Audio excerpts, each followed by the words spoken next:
정부가 에어비앤비와 같은 숙박 공유 서비스를 부산과 강원, 제주 등에 시범적으로 허용하는 등 공유경제 서비스 신산업을 키워 50조 원가량의 투자 효과를 거두겠다고 밝혔습니다. 서울시와 현대차 그룹이 6개월에 걸친 사전 협상을 마무리 짓고 현대차 GBC 부지를 본격 개발합니다. 이곳에 들어서는 105층짜리 메인타워는 서울의 랜드마크가 될 것으로 기대됩니다.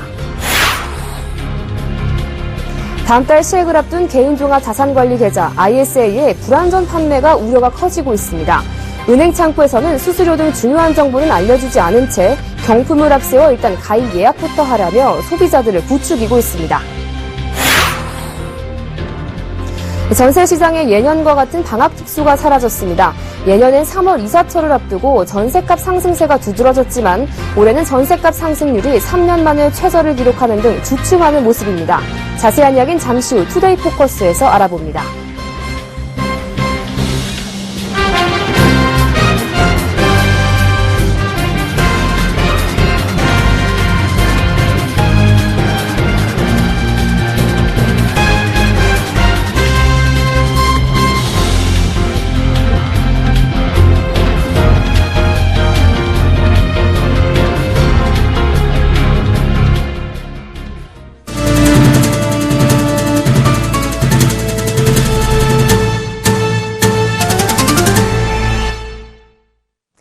여러분 안녕하십니까. 17일 수요일 센 경제 현장 오늘의 주요 뉴스입니다.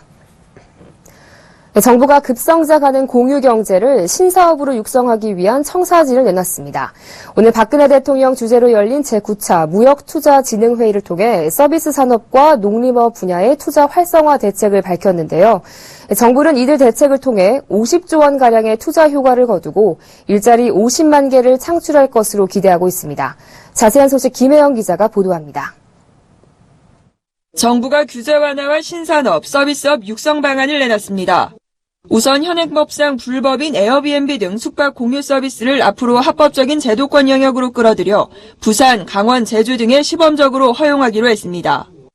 다만 기존 사업자와의 형평성, 공유경제의 취지 등을 감안해 당분간 연간 영업일수 등에 제한을 둘 계획입니다. 시범 사업을 통해 성과를 검증한 후 확대 여부를 결정하겠다는 전략입니다. 이와 함께 스포츠 산업 활성화 방안의 일원으로 그린벨트 내 체육시설 입지 규제 개선 방안도 내놨습니다. 지금까지는 그린벨트의 실내 체육관은 설치 규모가 연면적 800제곱미터로 제한돼 있어 족구장, 테니스장 등 설치 면적이 넓은 복합체육관 설치는 사실상 불가능했습니다. 정부는 복합체육관 설치 지원을 위해 연면적 규제를 1,500제곱미터로 확대하고 지금까지 설치가 제한돼 왔던 익스트림 스포츠 시설 설치도 허용했습니다. 또 정부는 그간 제대로 추진되지 못한 현장 대기 프로젝트를 가동해 연간 6조 2천억 원의 투자 효과를 끌어낼 계획입니다. 이를 위해 2017년 기업 R&D 직접단지 조성에 들어가 서울 양재 우면 일대를 지역 특구로 지정하고 규제 특례 등을 부여할 예정입니다. 양재 IC 일대 유통업무 설비 부지와 우면동 대기업 연구소 밀집 지역 등에 대해 건폐율과 용적률을 완화하는 게 주요 골자입니다. 또한 특허 우선심사 등의 규제 특례로 창업 보유공간, 임대공간 같은 R&D 기업 지원 설비 건립 등을 지원할 예정입니다. 정부는 새만금 사업 활성화를 위해 새만금을 규제 프리존으로 지정하고 각종 인센티브 부여 방안도 내놨습니다. 현행 새만금 입주기업 인센티브는 외국인 투자기업 위주로 시행되고 있는데 국내 기업의 입주 촉진을 위해 입지, 자금 지원 등을 제공하기로 했습니다. 서울경제TV 김혜영입니다. 원달러 환율이 급등해 종가 기준으로 5년 7개월여 만에 최고치를 기록했습니다. 오늘 서울 외환시장에서 원달러 환율 종가는 달러당 1,227원 10전으로 전일보다 10원 50전 올랐습니다. 오늘 원달러 환율 종가는 2010년 7월 2일에 1,228원 50전 이후 5년 7개월여 만에 최고치입니다. 어제 주요 산유국들이 감산이 아닌 동결에 합의하자 국제유가가 다시 하락한 여파로 국제금융시장에서 위험 회피 심리가 부각돼 달러와 강세에 힘을 싣고 있기 때문인 것으로 풀이됩니다. 전날 열린 한국은행의 금융통화위원회에서 금리 인하가 필요하다는 소수 의견이 등장해 국내 금리의 추가 인하 기대감이 커진 점은 원화의 상대적 약세를 부채질하는 요인이 되고 있습니다. 올해 들어 청년 실업률이 큰 폭의 상승세를 보이며 올 1월 기준 16년 만에 최고치를 기록했습니다. 지난해 말 50만 명에 육박했던 취업자 수 증가폭은 다시 30만 명대로 내려앉았습니다. 통계청이 발표한 1월 고용 동향에 따르면 1월 취업자 수는 2,544만 5천 명으로 작년 같은 달보다 33만 9천 명 증가했습니다. 작년 11월 20만 명대로 떨어졌던 월간 취업자 수 증가 규모는 12월 49만 5천 명 늘며 16개월 만에 가장 큰 폭을 기록했지만 1월 들어 지난해 연간 수준으로 떨어졌습니다. 취업자 수 증가폭이 둔화했을 뿐 고용률과 실업률, 경제활동 참가율 등 주요 고용 지표는 일제히 개선세를 보였습니다. 경제활동 참가율은 61.1%로 작년 같은 기간보다 0.1%포인트 상승했고 고용률은 58.8%로 0.1%포인트 늘었습니다. 아르바이트를 하면서 다른 직장을 구하는 취업준비자와 입사시험 준비생 등 사실상 실업자를 고려한 체감 실업률은 11.6%로 작년 3월 이후 10개월 만에 최고치였습니다. 현대자동차 신사옥 부지가 미래 서울 마이스 산업의 심장부로 다시 태어납니다. 105층의 메인타워는 서울의 랜드마크가 될 것으로 기대됩니다. 보도에 양한나 기자입니다. 서울시와 현대자동차 그룹이 6개월에 걸친 사전 협상을 마무리 짓고 현대차 신사옥 GBC 부지의 본격적인 개발 절차에 들어갔습니다. 내년 상반기 공사에 들어가는 현대차 GBC 부지는 지역 랜드마크로 부상할 105층짜리 메인타워 외에도 5만 제곱미터가 넘는 전시 컨벤션 전용 건물이 들어섭니다. 서울시는 이번 개발을 통해 현대차 신사옥인 GBC 부지를 포함 코엑스에서 잠실운동장까지 일대를 세계적인 명소로 탈바꿈시키려는 계획입니다. 105층의 사옥뿐만 아니라 서울시 핵심 산업인 마이스 시설과 또 문화 관광 시설이 같이 들어오면서 서울의 마이스 경쟁력이 한층 더 높아지고 또 서울 경제에 활력이 생길 것입니다. 연면적 총 92만 8,887제곱미터에 달하는 부지 중앙에는 한강까지 이어지는 공공 보행 통로를 만들어 서울 시민들의 접근성을 높일 계획입니다. 현대차 부지의 도시 계획 변경으로 인해 서울시로 제공되는 공공기여금은 1조 7,491억 원으로 결정됐습니다. 현대차는 이번 개발로 새롭게 태어나는 통합 신사옥을 통해 자사의 국제 경쟁력을 더욱 강화하겠다는 방침입니다. 신사옥 건설로 서울 지역 30여 개 계열사 1만 3천여 명이 함께 근무할 공간을 마련하고 전 세계 10개국 34개 완성차 공장과 197개국 1만 3천여 판매 딜러망을 유기적으로 연결하는 글로벌 컨트롤 타워를 구축할 수 있게 됩니다. 현대자동차 그룹의 국제 경쟁력은 더욱 강화될 것입니다. 향후 도시계획 변경과 건축 인허가 등을 거친 뒤 본격 개발에 착수하는 현대차 부지는 2021년 완공을 목표로 하고 있습니다.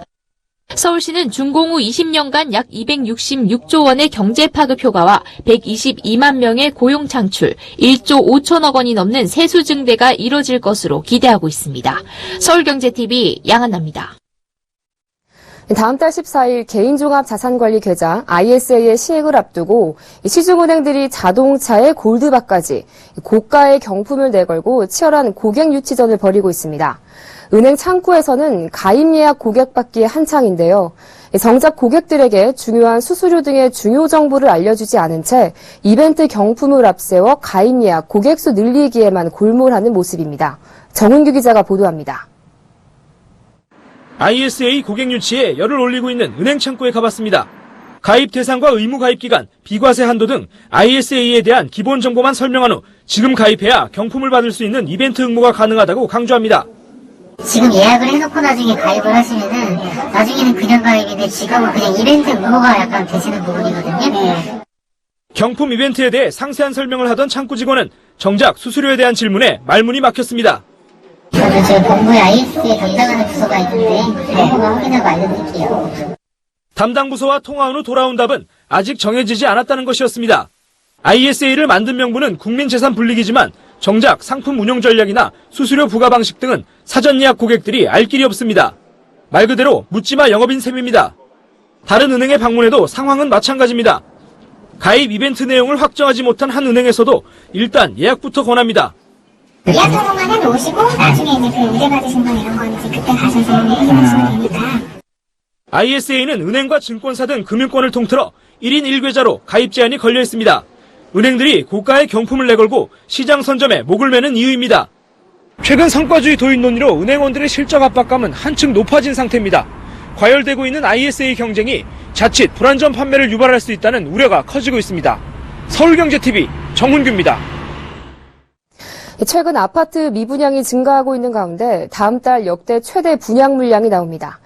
부동산 포털 닥터아파트에 따르면 다음 달 전국 아파트 분양 예정 물량은 61개 단지 43,020가구입니다. 이는 작년 같은 기간 분양한 22,159가구의 2배에 육박하며 조사를 시작한 지난 2000년 이후 3월 공급 물량 중 역대 최대입니다. 지역별로는 서울과 경기, 인천 등 수도권에서 31개 단지 21,790가구를 분양하고 지방은 30개 단지 21,230가구를 공급해 비슷한 수준입니다.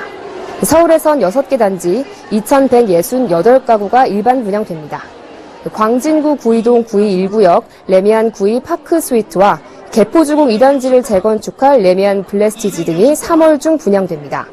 경기권에선 23개 단지 18,824가구가 나오는데 하남 미사 강변도시, 이편한 세상 미사와 고양시 일산동구의 킨텍스역, 원시티 등이 분양됩니다.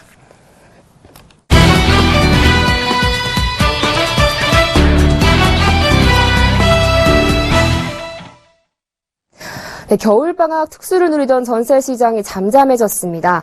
예년에는 3월 이사철을 앞두고 전세값 상승세가 두드러졌지만 올해는 학원가 일대 아파트를 비롯해 전세값 상승세가 둔화하고 있습니다. 보도국 정창신 기자와 함께 자세한 이야기 나눠보겠습니다. 안녕하세요. 네, 안녕하세요. 네, 우선 요즘 전세값 상황이 어떤가요? 네, 1월 전세값 상승률이 3년 만에 최저를 기록했습니다. 오늘 부동산 114에 따르면 지난달 전국 아파트 전세값은 전달에 비해 0.18% 올랐습니다. 전세값이 소폭 오르긴 했지만 1년 전 이맘때와 비교해보면 얘기는 달라집니다. 작년 1월 전세값 상승률은 0.55%였습니다. 전세값 상승률이 3배 가까이 낮아진 것입니다. 지난 2013년 1월 전세값 상승률은 0.17%였습니다. 지난달은 3년 만에 최저 상승률을 기록한 것입니다. 특히 작년 전세값이 급등했던 서울 지역은 지난달 0.44% 올랐습니다. 작년 같은 기간과 비교해 절반에도 못 미쳤습니다. 서울 부동산 정보광장에 따르면 지난달 서울 아파트와 다세대 연립, 단독주택의 전월세 거래량은 총 3만 42건으로 작년 1월에 비해 7.86% 줄었습니다. 지난달 대구와 광주, 전남, 충남 등 지방 일부 지역에서도 전세값이 하락한 것으로 나타났습니다. 네, 왜 학군 특수를 누리는 대표적인 지역이죠. 강남구의 대치동이라든지 양천구의 목동, 이곳들의 상황은 어떻습니까? 네, 말씀하신 이 학군 인기 지역들의 전세값이 모두 내렸습니다. 부동산 업계에 따르면 보통 새학기 시작 전에는 학원과 아파트들의 전세값이 오르는 경향이 있었습니다. 바로 학군 수요 때문인데요. 전문가들은 연초 매매 거래가 감소해 전세 거래가 늘고 가격도 오를 것으로 전망했었는데요. 정반대의 상황이 나타난 것입니다. 대치동 음마아파트 전용 94제곱미터의 전세값도 지난달 초 4억 3천만 원 안팎이었지만 이번 달에는 3억 8천에서 4억 1천만 원의 전세 계약이 이루어졌습니다. 목동 학원가 아파트인 7단지도 상황은 마찬가지인데요. 이 일대 공인중개업소 대표의 말을 들어보겠습니다. 아파트 여기 단지는 풀 전세로는 없고요. 3억 한 3천에 40.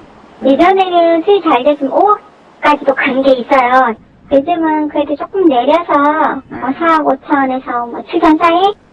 네, 이렇게 전세 시장이 약세를 보이고 있는 이유는 뭐죠? 네, 전세 재계약이 늘고 있고 신도시를 중심으로 입주가 본격화되면서 전세값이 내린 것입니다. 세입자들은 2년마다 전세 재계약을 하는데요. 최근에는 2년치 보증금 인상분을 월세로 전환하는 준전세 형태로 전세 계약을 전환하고 있습니다. 전세 살다 월세로 전환할 경우 저항감이 크지만 비싼 아파트 값이 부담이고 이번 달엔 주택 대출도 강화돼 빚내서 집 사기도 힘들어진 상황입니다. 서울 강동구와 송파구 일대는 위례 신도시 입주가 본격화되면서 전세값이 안정세를 보이고 있습니다. 업계에 따르면 위례 신도시 계약자들이 잔금 부담에 전세 놓는 경우가 많았습니다. 또 동탄 2신도시나 김포 한강 신도시 등도 입주 물량이 나오면서 전세 수요가 분산됐을 것으로 분석했습니다. 네, 그렇다면 앞으로 전세 시장은 어떻게 될까요? 네, 전문가들은 올 한해 전세 시장의 불안 요인은 여전히 남아있다고 전망하고 있습니다. 3월 이후 신혼부부 수요로 가격 상승 가능성이 있고 강남구 개포주공 4단지 등 재건축 단지 이주도 변수로 작용할 수 있다는 것입니다. 업계에 따르면 올해 이주 예정인 재개발 재건축 단지는 수도권에서 총 38,500여 가구에 달합니다. 이동현 하나은행 부동산 팀장의 전망을 들어보겠습니다. 재건축이 빠르게 진행되는 곳들을 중심으로 이주 수요가 많이 발생합니다. 따라서 전세 매물은 더욱 귀해질 거고요. 이 일대의 경우에는 전세 가격이 많이 높아요. 네, 전문가의 의견도 들어봤는데요. 최근 전셋값 상승세가 둔화하고 있는 것과 관련해서 그 이유와 또 향후 전망까지 보도국 정창신 기자와 함께했습니다. 오늘 말씀 잘 들었습니다. 고맙습니다. 네.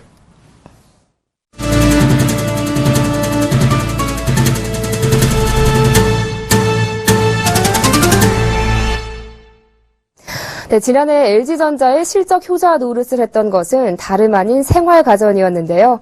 오늘 LG전자는 프리미엄 냉장고와 정수기 신제품을 선보이면서 명품 생활가전 시장을 선도하겠다는 포부를 밝혔습니다. 앵커 리포트입니다. 네, 지난해 프리미엄 생활가전에서 재미를 톡톡히 본 LG전자가 퓨리케어 정수기와 디오스 얼음 정수기 냉장고 등 생활가전 신제품을 선보였습니다. 생활 속에서는 없어서는 안 되는 그 깨끗한 물로 차별화된 사랑하는 가족들을 위한 주방 가전들을 좀 소개를 하고자 합니다.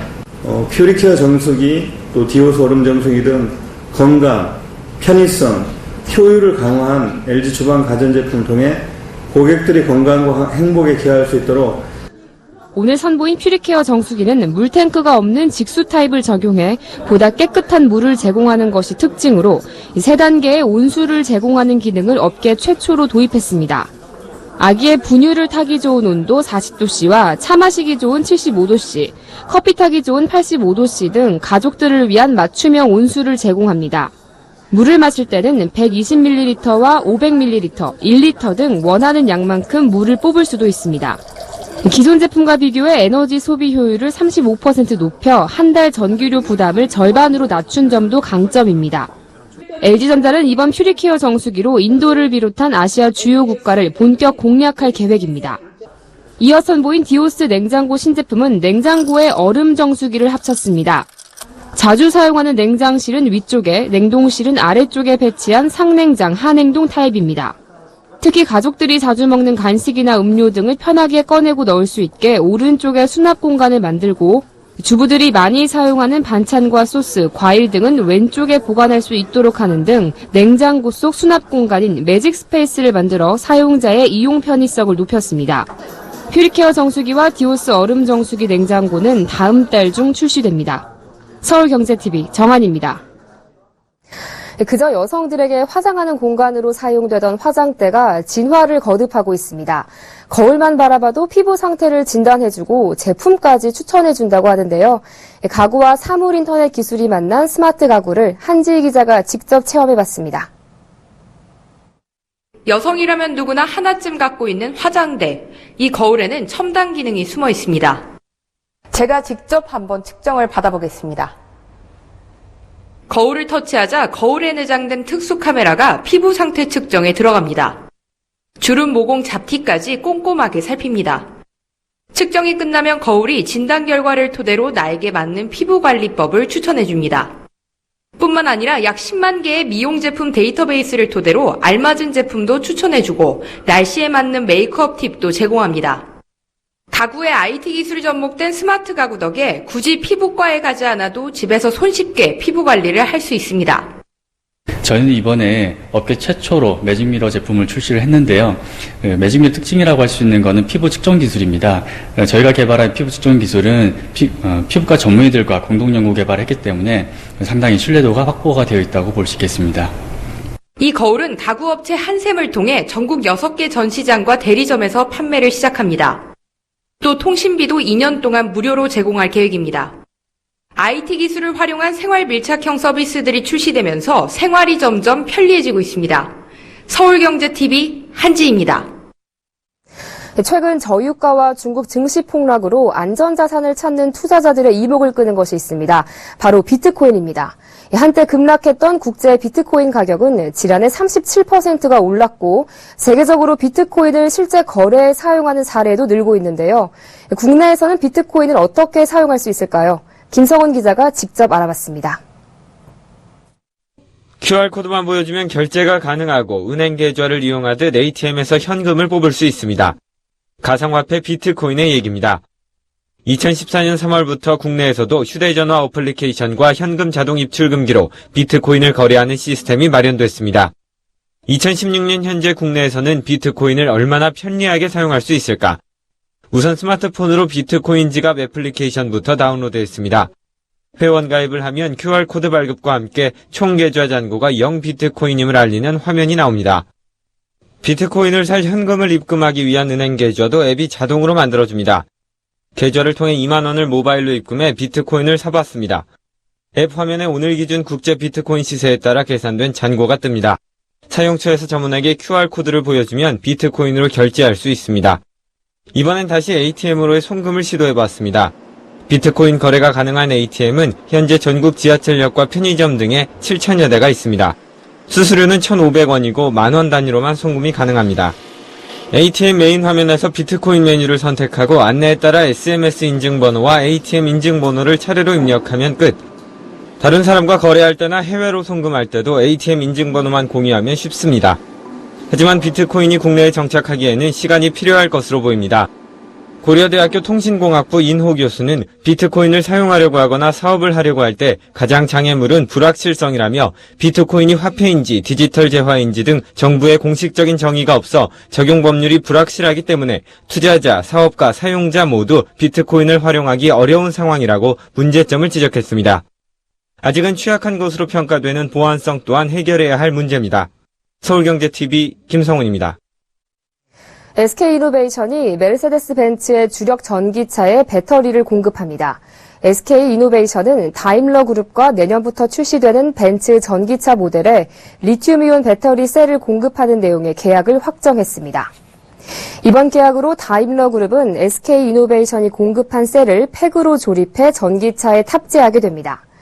지난 2010년 전기차 배터리 시장에 진입한 SK이노베이션은 기존 파트너인 현대기아 자동차와 중국 베이징 자동차의 주문 물량이 늘면서 지난해 7월에는 서산 배터리 공장 설비를 2배 규모로 증설한 뒤 24시간 풀가동하고 있습니다. SK이노베이션은 다임러에서 대규모 물량을 수주한 데다 국내외 전기차 시장 성장세로 기존 고객사 주문량 증가도 예상됨에 따라 추가 증설 방안을 검토할 계획입니다. 입법 지연으로 규제 공백 사태까지 불러왔던 대부업 최고금리 인하 법안이 내일 국회 정무위원회에서 처리될 전망입니다. 국회 정무위원회와 관련 업계에 따르면 여야는 대부업 최고금리를 기존 연 34.9%에서 27.9%로 내리는 내용의 대부업법 개정안을 내일 정무위 법안 소위와 전체 회의에서 처리하기로 가닥을 잡았습니다. 이 법안이 국회 본회의까지 통과해 곧바로 시행되면 신규 대출이나 연장, 갱신 계약에서 27.9%를 넘는 이자를 적용할 수 없습니다. 여야는 법안 일몰 기한을 2018년 말까지로 잠정 합의했습니다. 일명 신해철법으로 불리는 의료사고 피해 구제 및 의료분쟁 조정 등에 관한 법률 개정안이 오늘 국회 보건복지위원회를 통과했습니다. 신해철법은 사망, 중상해 등 중대한 의료사고가 발생했을 때 병원 측 의사와 상관없이 의료분쟁조정중재원의 분쟁조정 절차가 시작되도록 하는 내용을 담고 있습니다. 봄 이사철이 시작되는 3월 전국 아파트 입주 물량이 올해 최저치를 기록할 전망입니다. 부동산 124에 따르면 3월 입주 물량은 전국 13,997가구로 2월보다 47.8% 감소할 것으로 보입니다. 중소형 증권사들이 진출을 희망하는 중소기업 특화증권사가 5곳 내외로 지정됩니다. 금융위원회는 내일 중기 특화 증권사 신청 공고를 낸 뒤 3월 말에서 4월 초 사이 최종 선정 결과를 발표할 계획입니다. 올해 개나리와 진달래 등 봄꽃이 평년보다 꽃 피는 시기가 하루에서 이틀 빨라질 것으로 보입니다. 서울은 4월 2일에서 3일쯤 봄꽃이 절정을 이룰 전망입니다.